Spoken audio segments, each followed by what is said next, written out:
It's April, and you know what that means. I've unofficially dubbed April as the fire sprinkler season, so this April I'm going to be testing some fire sprinkler heads.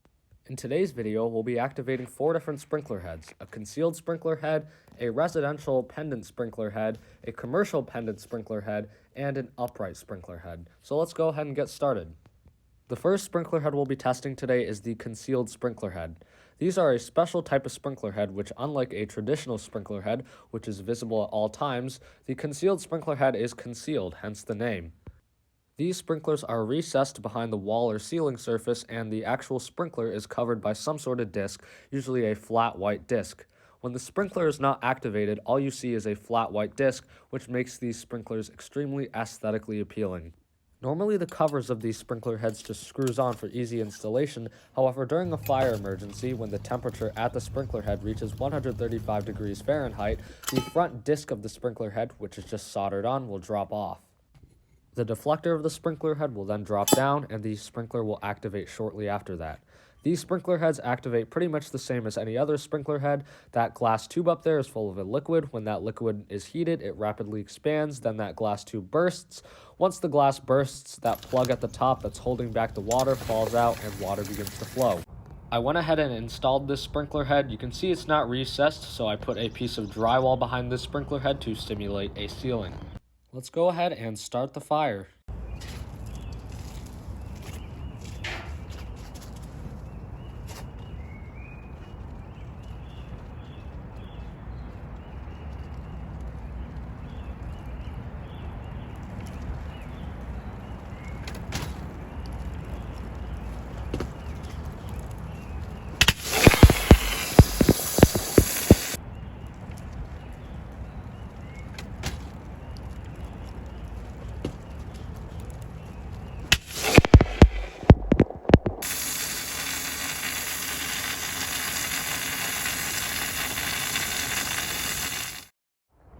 This sprinkler did a pretty good job. You can see here's all the different parts it broke into. There's the head itself, this weird spring, and of course the cover.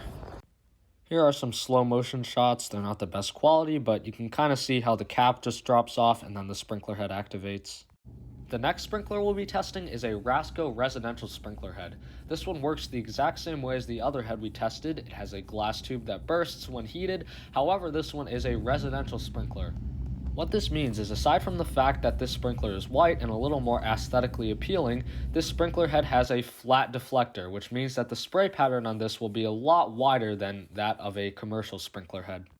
Also, the diameter of the orifice on a residential sprinkler head is a lot smaller than that of a commercial sprinkler head, which means that the flow rate will be a lot less, however the pressure will be higher. Obviously, in many residential applications, the flow rate may be a lot less, so that's why these sprinklers are designed like this. I went ahead and installed this sprinkler. Unfortunately, I didn't have a white escutcheon, so that's why you see this chrome one, but it doesn't affect operation.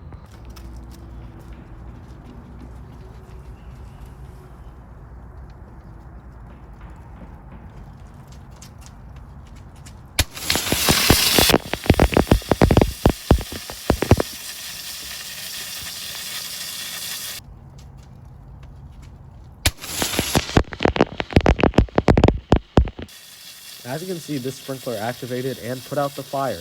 Also, notice that the spray pattern on this sprinkler is a lot wider and seems to come out at a higher pressure. Again, this is because of the smaller orifice and different deflector design. Next up, we have a Rasco or reliable pendant head. This one right here operates under the same principle. When heated, it activates. However, unlike the others, instead of a glass tube, this one uses a soldered joint. This one is extremely durable. You can see this one is standard response. Here's a quick response version. You can see it's slightly different, but these particular sprinkler heads are known for being really robust and reliable. This is part of the KFR series of sprinklers, and if I had to name my favorite sprinklers of all time, it would definitely be these. Went ahead and installed this. Again, I don't have an escutcheon to match it perfectly, and this one has a coat of paint on it, but I have no doubt that it'll work.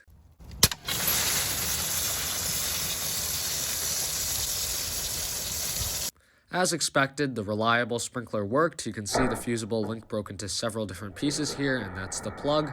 This sprinkler did a phenomenal job extinguishing the fire, and I would expect nothing less from a reliable sprinkler. The final sprinkler we'll be testing today is another reliable sprinkler. This one is an upright sprinkler head. This particular unit operates with a glass bulb, however you'll notice the glass bulb is green. This sprinkler head operates at 200 degrees Fahrenheit or 93 degrees Celsius, and that's why the bulb is green instead of red. I went ahead and installed this sprinkler.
Okay, so I kind of screwed up in this one. You can see that the sprinkler activates before the water starts. That's because I forgot to turn on the water before starting the fire. I quickly noticed this. I was like, why isn't the water flowing? And I was like, oh, I didn't turn on the water, so I turned it on. But that's why you see a delay.